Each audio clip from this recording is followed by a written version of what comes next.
耶、大家好，我是听君一席话，如听一席话，话糙理不糙的 WF。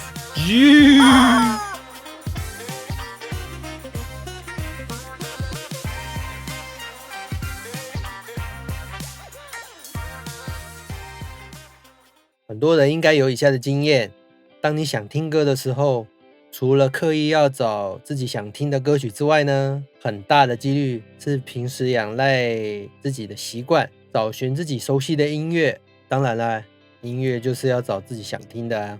可是呢，有的人他对于那些选择他并没有头绪，也许他到音乐串流平台看到每日推荐、每周推荐、每月推荐，或者是新歌报道，就会不假思索的进去看看啊，想说那反正平台都已经帮我整理好这些音乐了，我就不用浪费那么多时间去找啊。那么这时候呢，当你播着平台的音乐呢，听着听着，其实蛮多歌都蛮好听的啊，只是以前都没听过，而这些新的音乐你都还蛮舒服的，或是很新。那可是呢，播着播着，你的家人从后面走过来，这些长辈呢，他就说：“你听的这些音乐是什么音乐啊？”这时他们的反应马上脱口而出：“这些歌啊，怎么那么难听？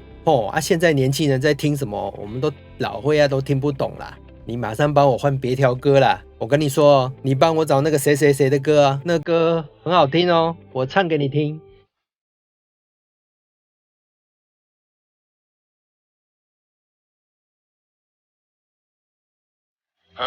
这时候啊，听歌听到一半被打断就算了，还要求被换老歌，那这个时候你的心里面 Kimoji 一定很不爽啦，超想直接跟他们说：“你不会自己用你自己的手机找你想听的歌就好了，干嘛来这边跟我凑热闹嘞？”以上的状况呢，相信多多少少你都曾经在家里遇过。其实啊，刚才都是属于心理摩擦的状况。想听自己爱的音乐，那这是心理惯性；直接听别人帮我整理好的音乐，那这是惰性。长辈不习惯或者是排斥你现在正在听的当代音乐，这是情感阻力。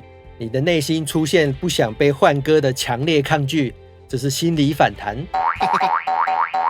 好啦，我只想用很简单的概念来说明，不想要用那种科普卷到不行的方式来讲。在这里，我想跟大家特别聊一下关于情感阻力这件事。你还记得在你学生考试的时代，是哪些歌陪着你度过漫漫的 K 书长夜吗？那或者是又在你学生时代失恋的时候，又是哪些歌陪伴着你走过疗伤期呢？那又或者是你小时候与亲人相处的时候，那个环境的气味，或是那个小时候街道的氛围，让你一辈子也忘不了的感觉呢？随着与事件连结的感知、触觉、味觉、听觉都会伴随着时间一直累积下去。人类透过眼耳鼻舌的感官来触发情绪，进而产生对记忆相关的安全感或者是抗性。因此啊，当你的爸妈他跟你说：“怎么现在的歌怎么都越来越难听啦？”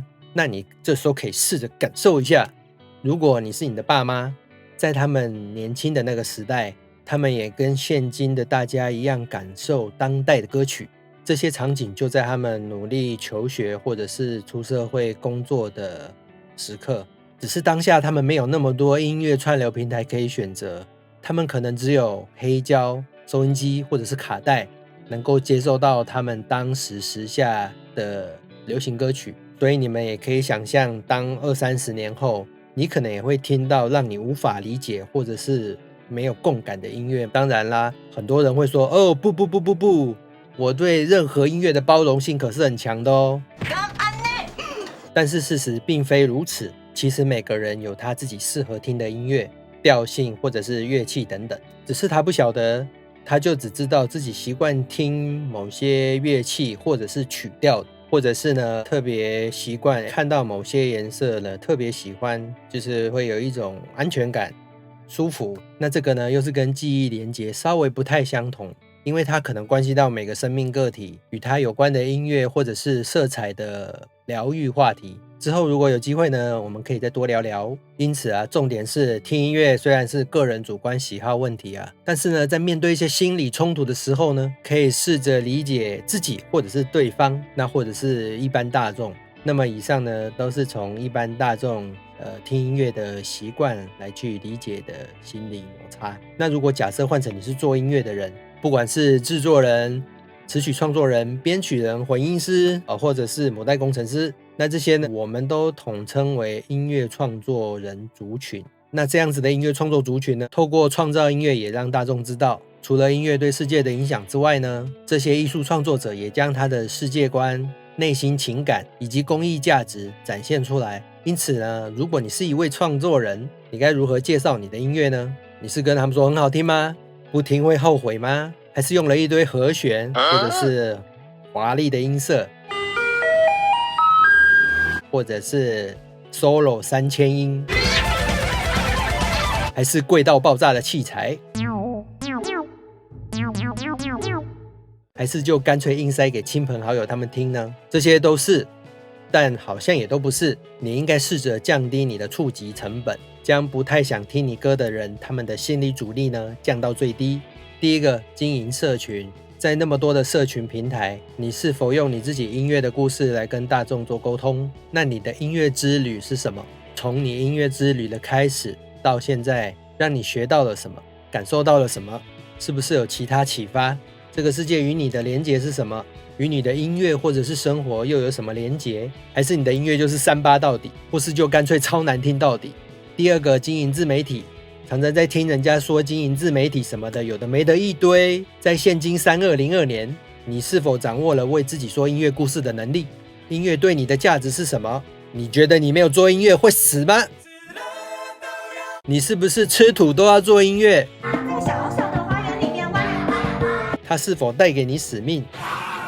第三个是花钱推销你的歌曲，网络上99%都是广告吗？没错。如果你有花钱推销你的歌曲，好听或不好听，就会很快速的出现在听众面前啦。那刚刚说的这3点是不是废话呢？是啊。那是不是很多歌叫做不叫好，叫好不叫座啊？是啊。是不是听君一席话，如听一席话呀？是啊。谁看哦？既然问这3句的答案都是，上面3个方式也都是，那开始创作音乐的人们，还不赶快动起来？你们的故事现在才正要开始嘞，拍拍手，耶！